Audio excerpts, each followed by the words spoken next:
પરમાત્મા મહાવીર દેવના સ્વહસ્તે દીક્ષિત થયેલ સાધ્વીજી ચંદનબાળાના પાઠ પરંપરાની અંદર અનેક શ્રમણીય રત્નો થઈ ગયા.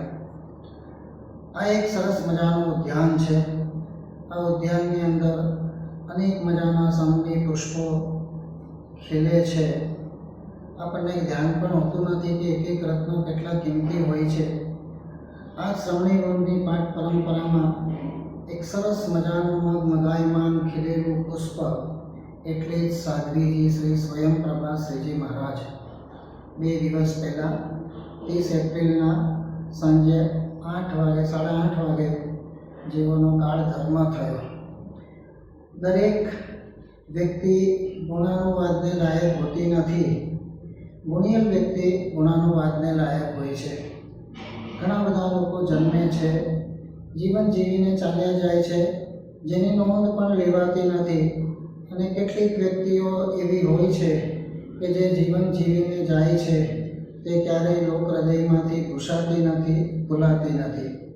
આ સ્વયંપ્રભા શ્રીજી મહારાજ એક એવું વ્યક્તિત્વ હતા, એક એવું ગુણિયલ વ્યક્તિત્વ હતા કે જેને ભૂલવું મુશ્કેલ છે. હજારો સાધ્વીઓમાં એક સાધ્વી થાય એવું આ એક ગુણિયલ વ્યક્તિત્વ હતું.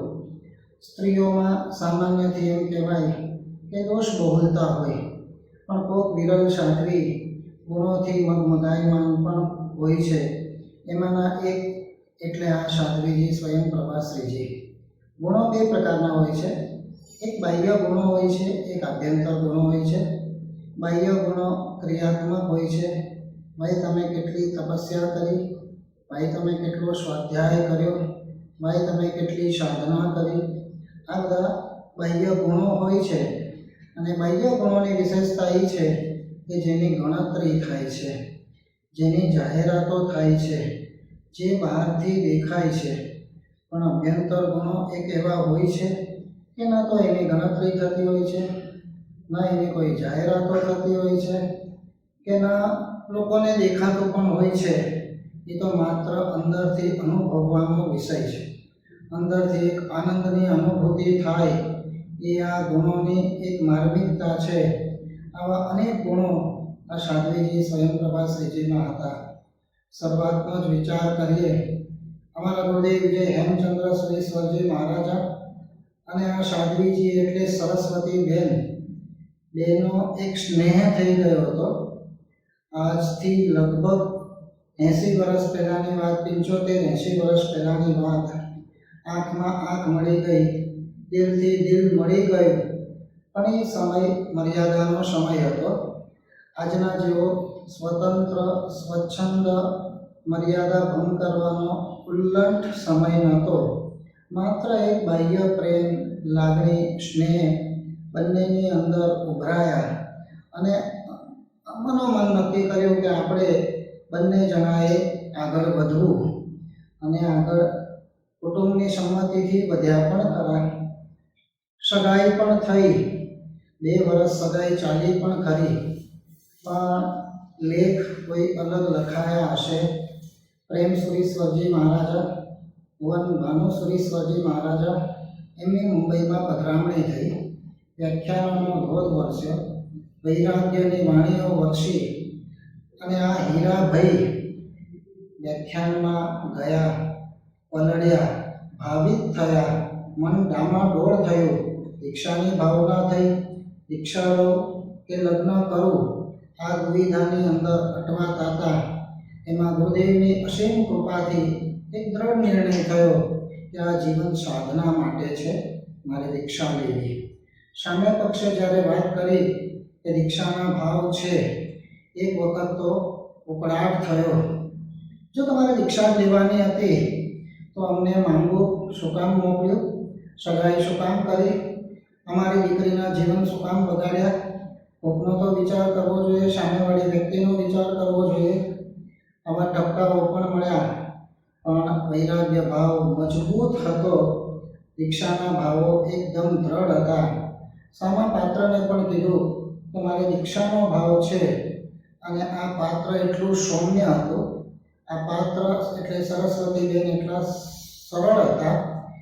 એમણે કોઈ પણ જાતના હિચકિચાટ વગર કીધું કે તમે ખુશીથી તમારી આત્મસાધનાના માર્ગમાં આગળ વધો, મારી ચિંતા તમે કરશો નહીં. હીરાભાઈએ જ્યારે કીધું કે હું દીક્ષા લઉં તો તમે શું કરશો? તમે બીજા લગ્ન કરી લેજો, મારી છૂટ છે. ત્યારે સરસ્વતીબેને એટલું જ કીધું, આ આર્ય દેશની સંનારી છે, એક ભવમાં બે ભવ ક્યારેય ન કરે. એક વખત હું મનથી તમને વળી ચૂકી છું, હવે આ ભવમાં મારે બીજા પતિ કરવા નથી. જ્યાં તમે જશો ત્યાં હું જઈશ. આ સરસ્વતીબેનની વિશેષતા એ હતી કે સગાઈ થઈ છે, લગ્ન થયા નથી, અને છતાં પણ પોતાના પતિને પૂર્ણ રૂપે સમર્પિત હતા. જ્યાં જે પતિ કે એ જ મારે કરવાનું. અને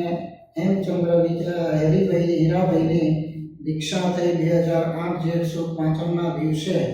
અને ત્યાર પછી આ સરસ્વતીબેન એમને એકચ્યુઅલી દીક્ષાની ભાવના નહોતી, એમને એકચ્યુઅલી વૈરાગ્ય ભાવ નહોતો, પણ એમને એક જ હતું કે આ ભાવની અંદર જે પાત્ર સાથે પ્રેમથી તાંતણાથી બંધાયા છીએ એની સાથે જ રહેવું, એની પાછળ જ જવું.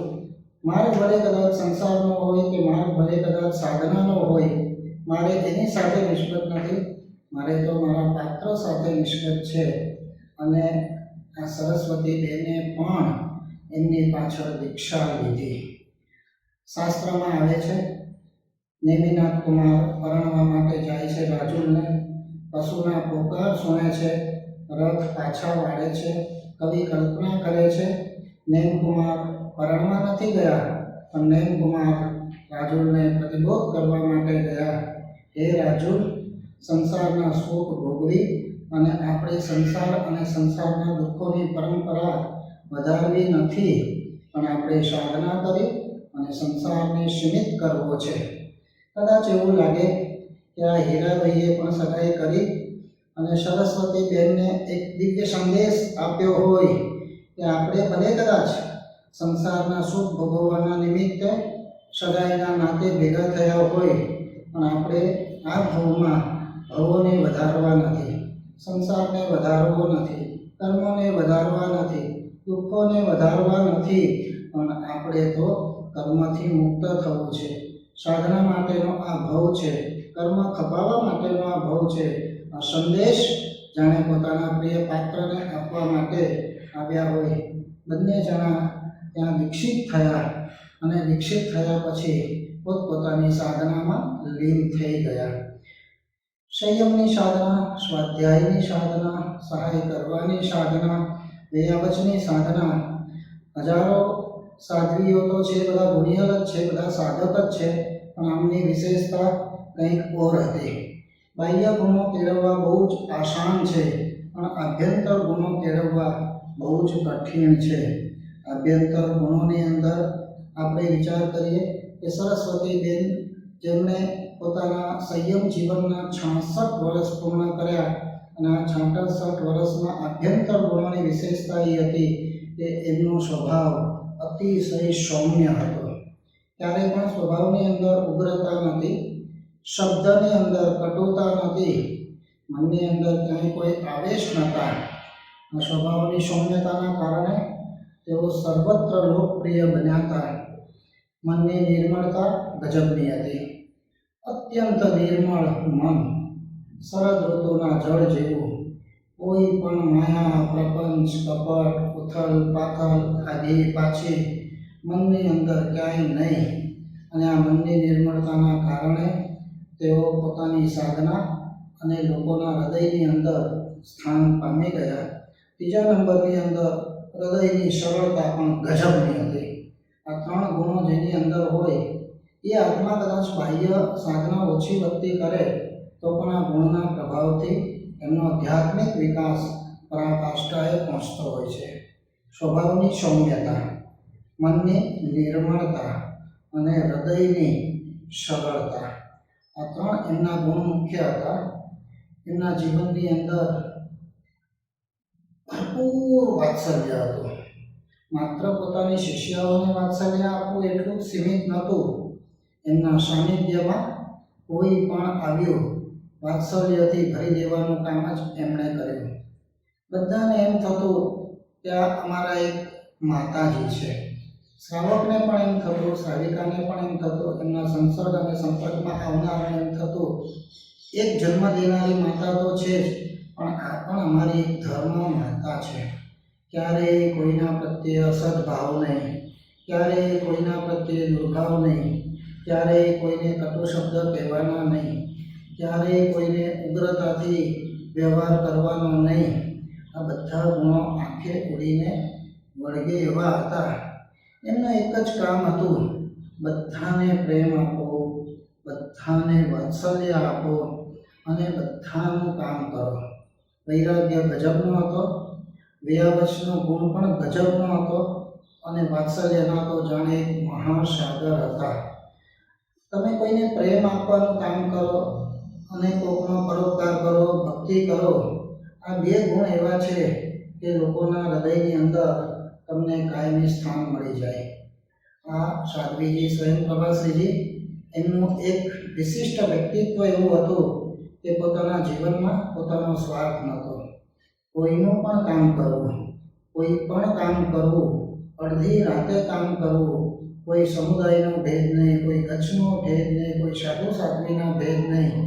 અને એમના કામની અંદર પાછી વિશેષતા એ હતી કે કામ બધાનું કરવું, કામ પ્રેમથી કરવું અને કામ અપ ટુ ડેટ કરવું, સારી રીતે કરવું. નાનું કામ પણ કેમ ન હોય, પણ કામની ક્વોલિટી એમની બહુ ઊંચી હોય એટલે બધાને એમ થાય કે આપણે સાધ્વી સ્વયંપ્રભાશ્રીજી પાસે જ સમજ્યા આ કાર્ય કરાવીએ. કોઈનું પણ કામ તમે પ્રેમથી કરો, ઉલ્લાસથી કરો, ભાવથી કરો, સારી રીતે કરો તો સામેવાળી વ્યક્તિ આપોઆપ ખેંચાય છે, ખુશ થાય છે અને આપણને પ્રકૃષ્ટ પુણ્યબંધ થાય છે. અહીંયા પોતે પોતાના ગુરુને ઇન્દ્રશ્રીજી મહારાજને સેવામાં તત્પર હતા. તેઓ જ્યાં સુધી જીવતા હતા ત્યાં સુધી ગુરુની છત્રછાયામાં રહ્યા. શાસ્ત્રોમાં કહ્યું છે સાધુ ગુરુકુલવાસી હોય, ગુરુની નિશ્રામાં રહેનારો હોય, ગુરુની સેવા કરનારો હોય, ગુરુની આજ્ઞા પાળનારો હોય, ગુરુની ઈચ્છાને અનુસરનારો હોય. આ બધા જ ગુણો આ સ્વયંપ્રભાશ્રીજીએ આત્મસાત કરેલા. ગુરુની સાથે જ રહેવું અને ગુરુની સેવા કરવી આ એમનો એક સરસ મજાનો જીવન મંત્ર હતો. જ્યાં સુધી ગુરુ જીવ્યા ત્યાં સુધી એમની સાથે ને સાથે જ રહ્યા અને ગુરુને પૂર્ણ રૂપે સમર્પિત રહ્યા. ગુરુની સાથે રહેવું એ આખી વાત જુદી છે અને ગુરુને સમર્પિત રહેવું એ આખી વાત જુદી છે. સાથે તો શરીરથી રહેવાય છે, પણ સમર્પિત રહેવા માટે મનને સાઈડ ટ્રેક કરવો પડે છે, સાઈડમાં મૂકવી પડે છે, બુદ્ધિને સાઈડમાં મૂકવી પડે છે, ઈચ્છાઓને સાઈડમાં મૂકવી પડે છે, આપણા અહમને ઉગાડવો પડે છે, આપણા અસ્તિત્વને ઉગાડવું પડે છે, ત્યારે સમર્પિત થવાય છે. ગૌતમ સ્વામી ભગવાન પરમાત્મા મહાવીર દેવને આવા સમર્પિત હતા. સાધ્વીજી સ્વયંપ્રભાશ્રીજી પણ પોતાના ગુરુની ઇન્દ્રશ્રીજી મહારાજને આવા પૂર્ણ રૂપે સમર્પિત હતા અને એના જ પ્રભાવે આ સાધ્વીજી મહારાજનો પુણ્ય પ્રભાવ પણ અજબ ગજબનો વધેલો હતો. દીક્ષા લેવા માટે પાત્રો સામેથી પડાપડી કરતા હતા. દીક્ષા આપવા માટેની એમને કોઈ તલસાદ નહોતો, પણ પાત્રોને દીક્ષા લેવા માટે તલસાદ હતો. કેમ કે એમને સ્વયંપ્રભા સાધ્વીજી પાસે, ગુરુની પાસે અપાર વાત્સલ્ય મળતો હતો, ખૂબ પ્રેમ મળતો હતો, ખૂબ લાગણી મળતી હતી. આજના સમયની અંદર માણસ પાસે બધું જ છે, પણ પ્રેમનો દુકાળ છે, સ્નેહ અને વાત્સલ્યનો દુકાળ છે. માણસ પાસે શાંતિ નથી, સ્નેહ નથી, પ્રેમ નથી, લાગણી નથી, વાત્સલ્ય નથી, પછી જીવવાની મજા જ ક્યાં હોય? જ્યાં પ્રેમ અને લાગણી હોય ત્યાં ભમરા જેમ ફૂલની ચોટી જાય એવી જ રીતે ગુરુને છોડવા કોઈ તૈયાર નથી હોતા. આ સાધ્વીજી પાસે પણ એવું એક આકર્ષણ હતું, એવું એક ચુંબકીય તત્વ હતું કે પોતાની 50 શિષ્યાઓ હોવા છતાં એક પણ શિષ્યાઓ એમને દૂર જવા તૈયાર નથી, છોડવા તૈયાર નથી. ન છૂટકે સંઘની આરાધના કરાવવા માટે મોકલવા પડે એ આખો વાત જુદી છે. આપણે એક વસ્તુ જોઈએ કે આખા 66 વર્ષના સંયમ જીવન એના એક એક ગુણોને તો આપણે કોઈ 5-25 મિનિટની અંદર એલોબરેટ કરી શકવાના નથી. પણ મુખ્ય જે ટિપિકલ ગુણો હોય કે જેમને દીક્ષાની ભાવના નથી પણ પોતાના પતિ માર્ગે ગયા માટે મારે પણ એ માર્ગે જવું, મારા પતિ સાધના કરે છે માટે મારે પણ સાધના કરવી, આવો એક ભાવ બહુ ઉત્તમ ભાવ છે. દીક્ષા લીધા પછી મારે પણ મારા પતિની સાથે સાથે જ વિચારવું અને પહેલાંનો જે આ મોહ ભાવ હતો એને પુષ્ટ કરવો, આવી ભાવના બંને પાત્રોમાંથી એક પણ પાત્રમાં નથી. પ્રેમસુરી મહારાજ, ભુવન ભાનુસુરી મહારાજ એવા સંયમની અંદર શુદ્ધ અને કડક આચાર સંપન્ન હતા. હેમચંદ્ર વિજયજીને કહી દીધું કે હવે એ એમના રસ્તે, આપણે આપણા રસ્તે.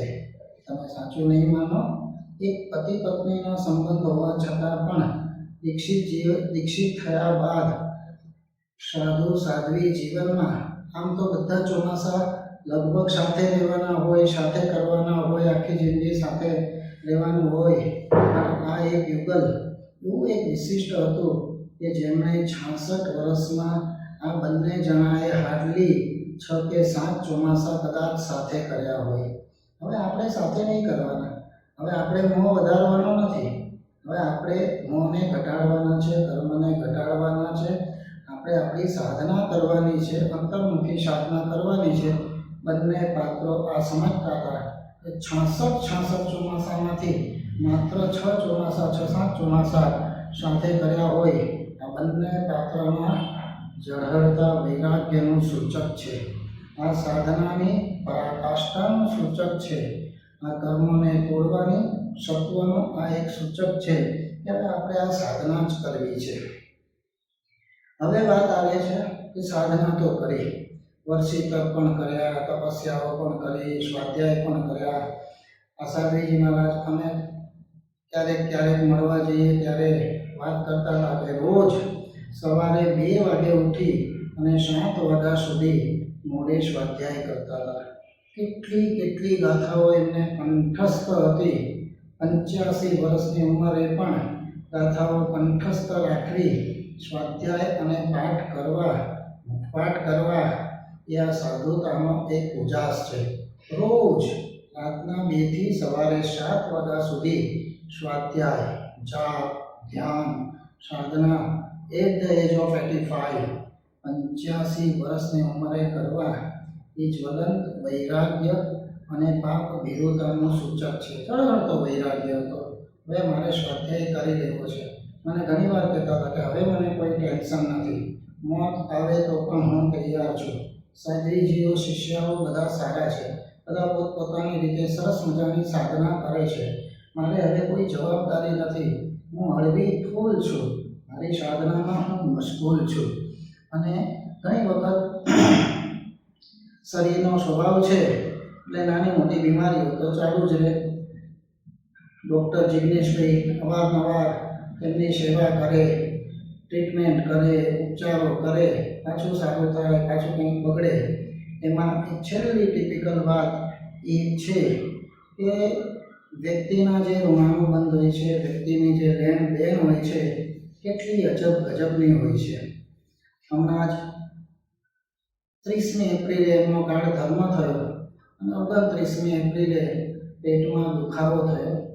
જિગ્નેશભાઈ આવી ગયા, નિદાન થયું કે આંતરડામાં લોહી પહોંચાડતી નળી ક્લોટ આવી ગયો છે, નળીમાં બ્લોક થઈ છે, ઓપરેશન કરવું પડશે, ડાયલ્યુટ કરવી પડશે, આ ક્લોટને ડાયલ્યુટ કરવો પડશે અને ક્લોટને ડાયલ્યુટ કરવાનું નક્કી થયું. ગુરુ મહારાજની ઉંમર પણ 90 વર્ષ, 89 વર્ષ. સ્વાસ્થ્યની પ્રતિકૂળતા અને એક અંદરના લેણદેણ અને ઋણાનુબંધ. ઓપરેશન કરતા પહેલાં ગુરુ મહારાજ પણ હોસ્પિટલ પહોંચી ગયા. આ બંને પાત્રો, એમના જે દર્શન અમે સાથે હતા અને એમના દર્શન કરવા એ કોઈક જેને કહેવાય એ પળ કોઈ ધન્ય હતી.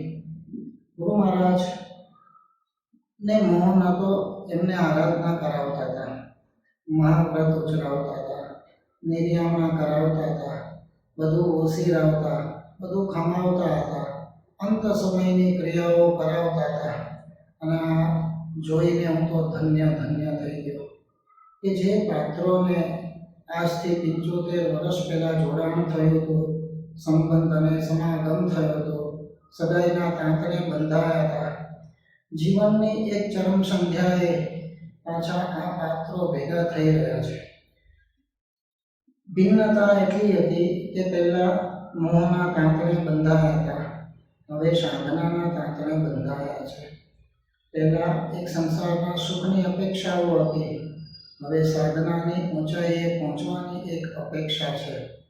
કદાચ હેમચંદ્ર સુરેશ્વરજી મહારાજાને એમ થતું હશે કે મેં એમને સાધનાની શરૂઆત કરાવી છે, મારે જ એમને પૂર્ણાહુતિએ પહોંચાડવાના છે, એમને શિખર ઉપર પહોંચાડવાના છે, મારે એમને પાર ઉતારવાના છે. આવી જ કોઈ ભાવનાથી એટલા સરસ નિર્યામણા કરાવતા હતા. આ જોઈને હું તો ધન્ય થઈ ગયો.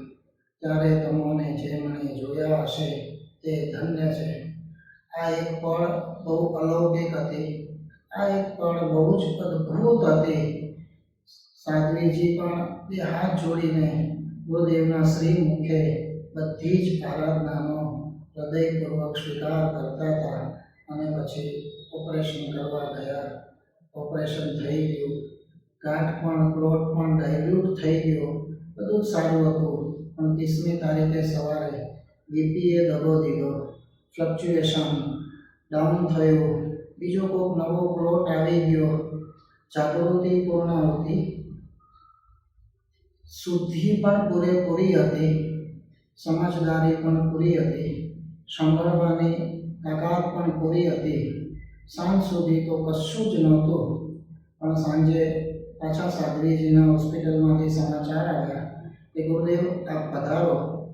ગુરુદેવ સાધ્વીજી મહારાજને થોડીક બેચેની હોય તેવું લાગે છે. અને અમે ત્યાં પહોંચી ગયા. ગુરુદેવ પાછા આરાધના કરાવવાની અંદર લાગી ગયા. શ્વાસ ચાલતો હતો, જાગૃતિ પૂરી હતી, સમજદારી હતી, સાંભળતા હતા, સ્વીકારતા હતા. સાંભળો છો, સાંભળો છો, આવું જ્યારે પૂછવામાં આવે ત્યારે સ્વીકાર ભાવથી મોઢું હલાવતા હતા. અને આ રીતે પૂર 2 કલાક ખાલી તમે વિચારો ત્યાં તો સાધુપણું છે. અને સાધુપણામાં તો કોણ ક્યાં હોય અને કોણ ક્યાં હોય. પણ કુદરતને પણ એમ થઈ ગયું કે આ એક એવા પાત્રો છે કે જેમણે બહુ સાહસ કરીને, સત્વ ખોરવીને, પોતાની સુખની અપેક્ષાઓને તિલાંજલિ આપીને સાધનાના ક્ષેત્રની અંદર પદાર્પણ કર્યું છે. બંને સાથે કર્યું છે, તો છેલ્લે પણ મારે બંનેને સાથે રાખવા છે. આ એક કુદરતનો કોઈ દિવ્ય સંકેત હતો. બાકી અમે તો વર્ષોથી મુંબઈ રહ્યા અને સાધ્વીજી વર્ષો સુધી અમદાવાદ રહ્યા. આ મેળ, આ મિલન, આ સમાગમ લગભગ અસંભવ હતો. પણ અંત સમયે ગુરુદેવની સાક્ષાત શરીરથી હાજરી, મનથી હાજરી, હૃદયથી હાજરી, આરાધના કરાવી, સ્વયં ગુરુદેવ આરાધના કરાવે, આના જેવું બીજું મોટું સૌભાગ્ય કશું જ ના હોઈ શકે. મને પણ અંદરથી એક ભાવના થઈ ગઈ કે કદાચ મારા મોત વખતે પણ કાશ ગુરુદેવ મને આવી આરાધના કરાવે તો મારો પણ જન્મ આવો સફળ થઈ જાય. આ સાધ્વીજી ખૂબ બળભાગી હતા, નિર્મળ હતા, નિખાલસ હતા, નિરતિચાર ચારિત્રના ધારક હતા. એટલે છેલ્લે એમનો પ્રેમ પણ નિર્મળ હતો. એટલે છેલ્લે ગુરુદેવનું સુભગ સાનિધ્ય એમને મળ્યું. કલાક, 1.5 કલાક સુધી ગુરુદેવે આ આરાધના કરાવી. નક્કી કર્યું કે હવે હોસ્પિટલમાં નથી રાખવા, ફર્ધર ટ્રીટમેન્ટ નથી કરવી.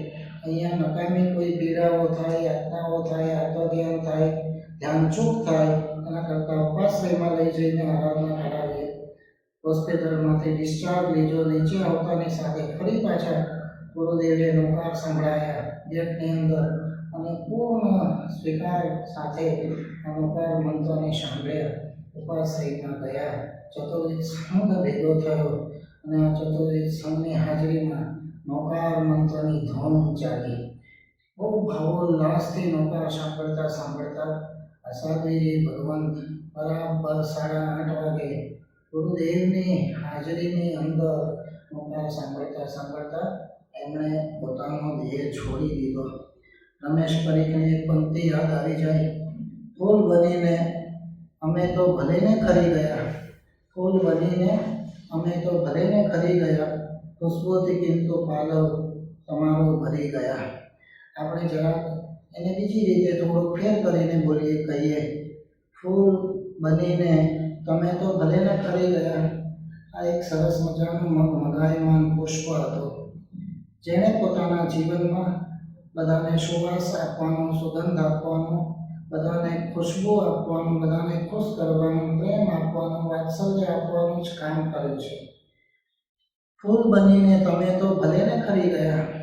આજે અમારી વચ્ચેથી આ વિદાય થયા છો. સરોવરમાંથી રાજહંસ નીકળે ત્યારે રાજહંસને કોઈ નુકસાન નથી, તો બીજું કોઈ સરોવર પકડી લેશે, પણ અહીંયાના સરોવરને નુકસાનીનો કોઈ પાર નથી. વાવાઝોડાની અંદર એક ઝાડ જ્યારે ધરાશયી થાય છે ત્યારે ઝાડને જે નુકસાન નથી એના કરતાં અનેક ગણું નુકસાન આ ઝાડ ઉપર જેમણે ઘરો બાંધ્યા છે એવા પંખીઓને હોય છે, બચારા અનાથ થઈ જાય છે. આજે સ્વયં પ્રભાશ્રીજીની ચીર વિદાયથી એમની નાની પ્રેમાળ શિષ્યાઓ બધી અનાથ છે. આજે સંઘને પણ એક બહુ મોટી ખોટ પડી છે. જેઓ એમના સાનિધ્યમાં આવ્યા છે એવી હજારો વ્યક્તિઓએ એક ધર્મ માતા ગુમાવી છે. દરેકની આંખમાં આંસુ છે, દરેકના હૈયે ઉચાટ છે. બધાને કંઈક ખરી ગયું હોય, સરી ગયું હોય, પડી ગયું હોય, ખોવાઈ ગયું હોય, જુટવાઈ ગયું હોય, લૂંટાઈ ગયું હોય, એવી કંઈક અનુભૂતિ દરેકને એમ થાય છે. આવા સાધ્વીજી મળવા બહુ જ મુશ્કેલ. લાખોમાં એક દેવી જેવા અજાત શત્રુ, એમના માટે 66 વર્ષમાં એક વ્યક્તિ દુશ્મન રૂપે નહીં, એક વ્યક્તિ સાથે દુશ્મનાવટ નહીં, કોઈની સાથે સંબંધ બગડ્યો નહીં, અજાત શત્રુ જેને કહી શકાય, એક દેવી જેવું વ્યક્તિત્વ કહી શકાય. અને આવું વ્યક્તિત્વ આ ધરતી ઉપરથી ચાલી ગયું. બધાને કલ્પાંતનો પાર નથી. જૈન શાસને એક અદ્ભુત ગુણિયલ વ્યક્તિત્વ ગુમાવ્યું. ફૂલ બનીને તમે તો ભલે ને ખરી ગયા, તમે તમારું આયુષ્ય પૂર્ણ કરી ક્યાંક દિવ્ય લોકની દિવ્ય યાત્રાએ ચાલી ગયા. અહીંયા કરતાં બધા પ્રકારના અનુપમ સુખના ભોગતા તમે થયા, પણ ખુશ્બુથી કિંતુ પાલવ અમારો ભરી ગયા. તમે ગયા, ફૂલ ગયું, પણ તમારી સુવાસ નથી ગઈ. તમારા ગુણો, તમારી સાધના, તમારો પ્રેમ, તમારું વાત્સલ્ય, તમારા સંસ્કારો અને તમારી આચાર સંપન્નતાઓ, તમારું વસ્તુ મોડું, તમારી પ્રસન્ન મુદ્રાઓ, આ બધું આજે અમારી પાસે છે અને કાયમ માટે રહેશે. અને આ બધા દ્વારા તમે સદાય જીવંત રહેશો. જૈન સમાજની અંદર આજે થોડી દુઃખની વાત એ છે કે સાધ્વીજીઓ ભરપૂર સાધના કરતી હોય છે. હજારો સાધ્વીઓ તરહની જાતની ભાતની કલ્પના બહારની સાધનાઓ કરતી હોય છે. કોઈ ઘોર તપસ્યાઓ કરતી હોય છે, કોઈ સેંકડો ગાથાઓનો સ્વાધ્યાય કરતા હોય છે, લાંબા વિગ્રહ વિહારો કરતા હોય છે. આવી જાતની કલ્પના બહારની સાધના. પણ સાધ્વી પ્રત્યે જે સદભાવ સમાજને જોઈએ, આ સમાજને સદભાવ ઓછો છે. જૈન સમાજમાં સાધ્વીની ઉપેક્ષા ન થવી જોઈએ. એક રત્નો આ જૈન સમાજમાં આવા કેટલાય છે, એમને વિની અને એમની શક્તિને બહાર લાવવાની જરૂર છે. આજના મંગળમય દિવસે આ કાળ કોરોના કાળ છે અને કોરોના કાળ પરિકાળ કરતાં પણ જાણે વિકરાળ આવ્યો હોય છે. ટપોટપ વિકેટો ખરતી હોય છે. આપણે બધાએ જવાનું છે. સમય પણ ફળફળાટ વહી જાય છે અને આ વહેતા સમયને કોઈ રોકી શકતું નથી. અને એક વાત યાદ રાખજો, સમયની 3 ખાસિયત છે. પહેલા નંબરમાં સમય વહી જાય છે એને આપણે રોકી શકતા નથી. બીજા નંબરમાં સમયને વેડફી નાખતા હોય છે. અને ત્રીજા નંબરમાં સમયને સાર્થક કરતા હોય છે. જે લોકો નિષ્ક્રિય છે એ લોકો સમયને વહેવા દે છે. સમયની એમને કોઈ કિંમત નથી. જે લોકો ન કરવાના કામો કરી અને સમયને વેડફી નાખતા હોય છે એમના માટે સમય બહુ જોખમી છે. અને કેટલીક વ્યક્તિઓ સમયને પોતાની આત્મસાધના દ્વારા સિદ્ધ કરી અને સાર્થક કરતા હોય છે. આપણે સમયને વહી નથી જવા દેવો, આપણે સમયને વેડફી પણ નથી નાખવો, અને આપણે સમયને સાર્થક કરવો છે. સાધ્વીજી સ્વયં પ્રભાએ 66 વર્ષના દીર્ઘ સંયમ પર્યાયની એક પળને સાર્થક કરી લીધી. વ્યક્તિમાં ગૂંથી લીધી, નિષ્પાપ જીવન જીવ્યા, પ્રકૃષ્ટ પુણ્ય બાંધી અને આત્માનું કલ્યાણ કરી લીધું. પ્રકૃત કર્મ કપાવ્યા અને સદગતિ સાધી લીધી. આવી ઢગલાબંધ સાધ્વીજીઓ છે, એમના પણ આપણે અનુમોદન કરીએ. આ સાધ્વીજી ભગવંતો આપણા જીવનની અંદર એમના જેવા ગુણો આપે, એમના જેવા ગુણોની શ્વાસ આપણા જીવનમાં વહેતી રહે, એ જ એક અભ્યર્થના. એમના જીવનની, એમના સંયમ જીવનની પૂરી ઊંઘ.